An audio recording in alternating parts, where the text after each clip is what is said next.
Several years after the death of Alexander the Great, an expedition was sent out to discover more about these distant lands so far away in the east. During these tiresome travels, they entered unknown territory. No towns, no roads, nothing but forest and rain. Eventually, we saw the smoke from a dozen fires in the distance. With no roads nearby, we could easily conclude this was the sign of an army.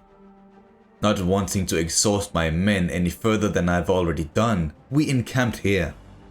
However, the next morning, as we went out to the location where we saw the smoke coming from, no one was there. As a result, I dispatched a few scouts to search the surroundings. Taking our precautions, we formed up in a reasonable battle formation.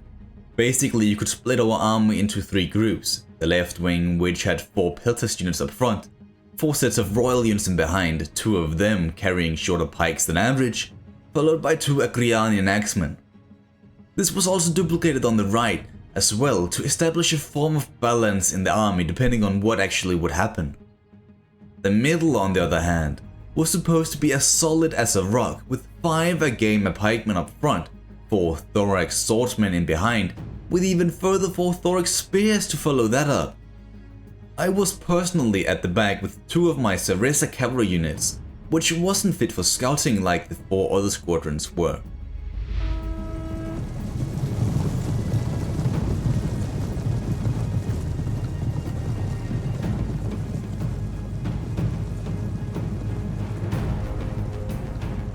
Some time went by without any results, until our scouts found this small cluster of warriors running around in the forest just ahead of us.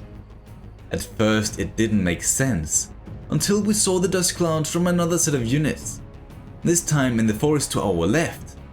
It was the Mauryans. This could only mean one thing: they were planning to attack. In response, we turned our entire army to face in the direction of the larger forest.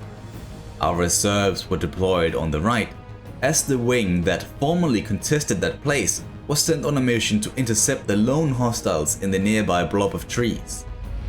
Here we drew first blood.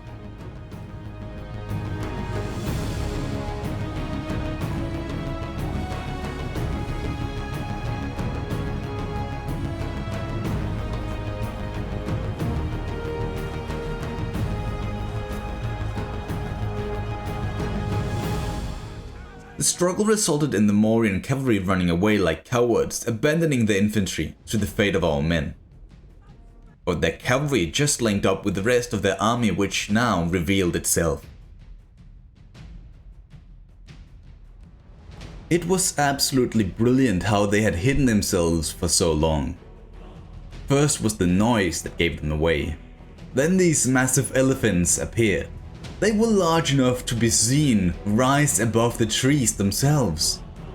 Next came their infantry. The first wave was rather insignificant, but the second one had the real elite power within it.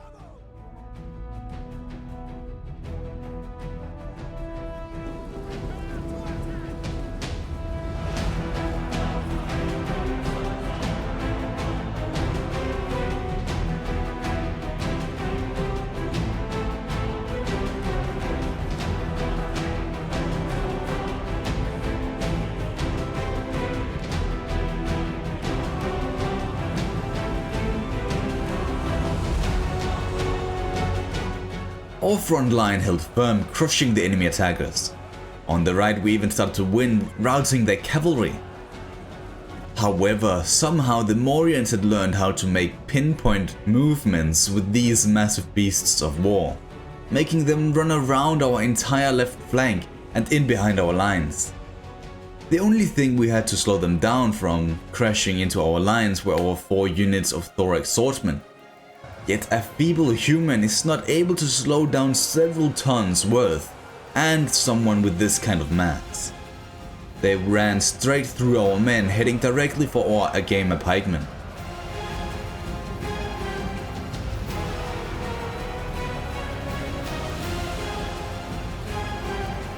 After getting absolutely battered, our men immediately started to rout, losing all sense of morale and honor.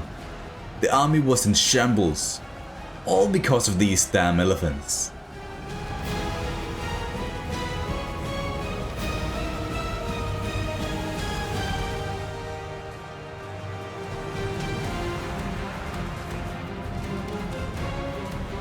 After having been chased by elephants since the start, I finally saw a gap in the lines, leading straight for the enemy commander.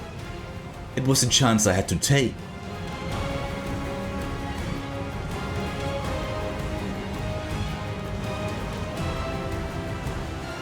My men and I barely made it through, yet it was still in vain as my target saw my approach and ran for it.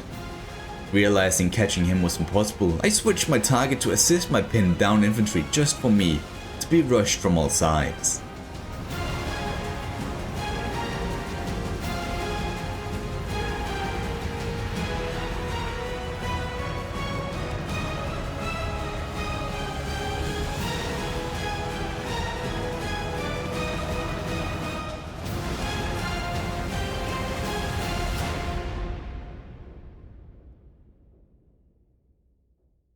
Despite this being a loss on our side, it was a valiant defeat, making the Mauryans reconsider whether this was all worth it in the end.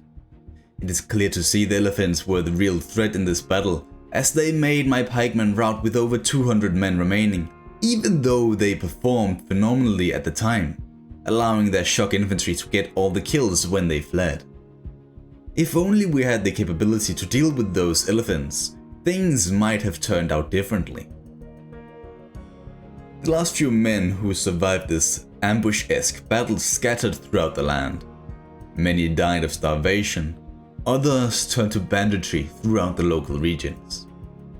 And for the Mauryans, only time will tell whether they will seek to retaliate on the Macedonians, who they most likely believe to have trespassed into their land, justifying this attack they just made.